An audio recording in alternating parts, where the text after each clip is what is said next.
мы все-таки предлагаем, я надеюсь, в этом смысле уже мы к определенному согласию пришли, что мы решение данного вопроса должны рассматривать в рамках консультаций, дискуссий совместно с сообществом с учетом их предложений и позиций Министерства туризма.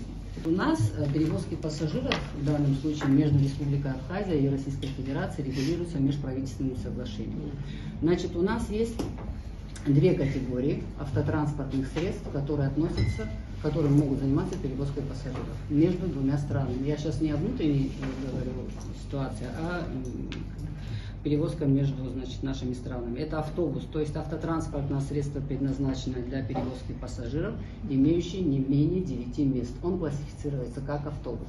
И вторая категория, он классифицируется как легковое такси. Это автотранспортное средство, которое предназначено для перевозки пассажиров и имеющее не более 8 мест.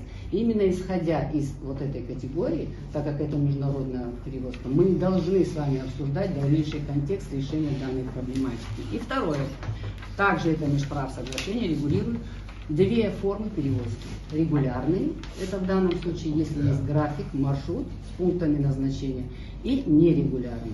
В данном случае тот вопрос, который мы с вами обсуждаем, он классифицируется как нерегулярная перевозка. И на него, согласно данного межправ соглашения, разрешение не нужно. И здесь тоже в контексте вот этой нормы мы и должны обсуждать данный вопрос. Исходя из этого, мы должны с вами выработать тот механизм, который, безусловно, будет отвечать нашим интересам.